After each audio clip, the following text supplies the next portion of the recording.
ఈ డయాబెటీస్ అనేది కంట్రోల్లో లేనప్పుడు అది మెల్లిగా హై బ్లడ్ షుగర్స్ అనేవి మనకి అండాశయంలో అండాల యొక్క నాణ్యత పైన కూడా దాని ఎఫెక్ట్ అనేది పడడం జరుగుతుంది. సో ఎగ్ యొక్క క్వాలిటీ డిక్రీజ్ అవ్వడం మనం ఫ్రీక్వెంట్ గా చూస్తూ ఉంటాం. అదే విధంగా ఈ డయాబెటీస్ ఉన్న ఫీమేల్స్ లో ఎవరైతే ఉన్నారో వారికి యూజువల్లీ ఏంటంటే ఇన్సులిన్ రెసిస్టెన్స్ అనేది ఉంటుంది. సో ఇన్సులిన్ అనేది హై రెసిస్టెన్స్ ఉండడం వల్ల ఇటువంటి పేషెంట్స్ కి యూజువల్లీ ఈ డయాబెటీస్ ఉన్న పేషెంట్స్ కి పీసీఓడి అనే హార్మోనల్ ఇంబ్యాలెన్స్ కూడా ఈ ఇన్సులిన్ రెసిస్టెన్స్ అనే దాని వల్ల మనకి పీసీఓడి అనే హార్మోనల్ ఇంబ్యాలెన్స్ కూడా మనకి కో ఎగ్జిస్ట్ అయ్యే సిచ్యువేషన్స్ చాలా వరకు చూస్తుంటాం. అంటే పీసీఓఎస్ ఉన్న పేషెంట్స్ లో యూజువల్లీ టైప్ 2 డయాబెటీస్ ఏదైతే ఉందో అది కూడా చాలా మటుకు డయాగ్నోజ్ అవుతూ ఉంటుంది అనమాట. సో మనకి తెలిసిన విషయం ఏంటంటే ఈ పీసీఓఎస్ అనే హార్మోనల్ ఇంబ్యాలెన్స్ వల్ల అండం అనేది టైంకి రిలీజ్ అవ్వకపోవడం, లేదు అంటే కొంతమంది పీసీఓఎస్ పేషెంట్స్ లో ఏంటంటే ఈ అండం అనేది నార్మల్ గా సైకిల్లో మనకి ఎప్పుడైతే 12th to 14th day regular cycles ఉన్న వాళ్ళకి అండం రిలీజ్ అవుతుందో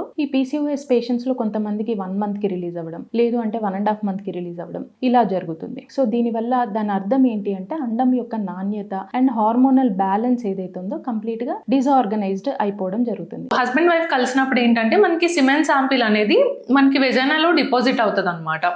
సో ఈ వెజైనాలో సిమెన్ శాంపిల్ డిపాజిట్ అయ్యాక మనకి నార్మల్గా సిమెన్లో ఏంటంటే మిలియన్స్ ఆఫ్ స్పర్మ్స్ అనేవి ఉంటాయి.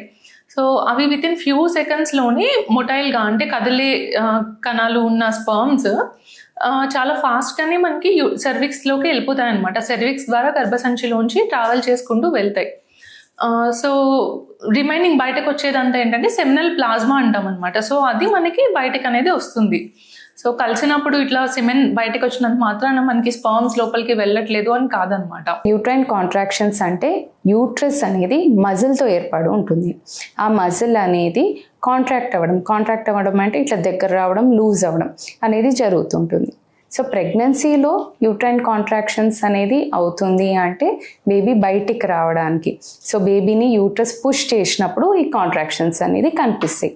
మరి న్యాచురల్గా కూడా ప్రతిసారి అట్లా వస్తుందా అంటే yes, mild contraction uterine waves అని చెప్తాము, అది యూట్రస్లో జరుగుతూ ఉంటుంది. ఫస్ట్ 15 days ఒకవేళ సైకిల్లో ఎగ్ రిలీజ్ అయ్యే వరకు ఈ కాంట్రాక్షన్స్ చిన్న అలలాగా వస్తూ ఉంటుంది. ఆ అలలు అనేది ఒక డైరెక్షన్లో జరుగుతుంది. సో సర్విక్స్ నుంచి అంటే గర్భసంచి మూతి నుంచి పైకి ట్యూబ్ వరకు వెళ్తూ ఉంటాయి అలలు. సో దీనివల్ల యూజ్ ఏంటిది అంటే స్పర్మ్ రిలీజ్ అయినప్పుడు కలిసినప్పుడు ఎప్పుడు స్పర్మ్ రిలీజ్ అవుతుందో ఆ స్పర్మ్ ఈదుకుంటూ వెళ్ళడానికి బాడీ కూడా యూట్రస్ కూడా సహకరిస్తుంది.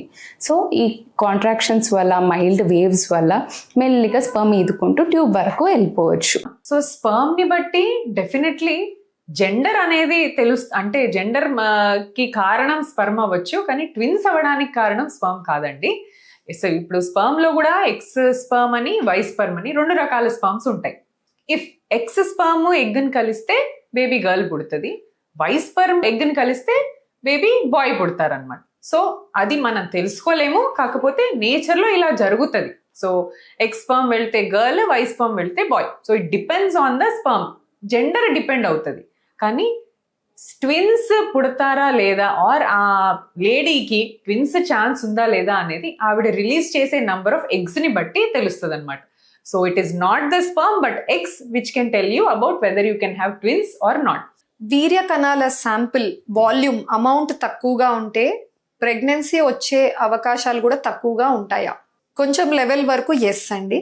ఎందుకంటే ఈ సిమెన్ అనాలిసిస్ వీర్య కణాల పరీక్ష చేసుకున్నప్పుడు అసలు ఎంత వాల్యూమ్ ఆఫ్ శాంపిల్ నార్మల్, ముందుగా దాని గురించి మాట్లాడినట్టయితే దీనికి WHO వరల్డ్ హెల్త్ ఆర్గనైజేషన్ అన్న ఇన్స్టిట్యూషన్ ఎంతో మందిలో న్యాచురల్గా ప్రెగ్నెన్సీ వచ్చిన కపుల్స్ని గ్యాదర్ చేసుకొని వాళ్ళ హస్బెండ్స్ లేదా వాళ్ళ రెస్పెక్టివ్ పార్ట్నర్స్లో వీర్య కణాల పరీక్ష చేసి వాళ్ళు నోటీస్ చేసింది ఏంటి అంటే ఈజీగా 1 year లోపల ప్రెగ్నెన్సీ వచ్చిన కపుల్స్లో వాళ్ళ హస్బెండ్స్ వీర్య కణాల పరీక్షలో తేలింది ఏంటంటే 95% కంటే ఎక్కువ మందికి ఈ నార్మల్ రేంజెస్ లో ఉన్నాయి.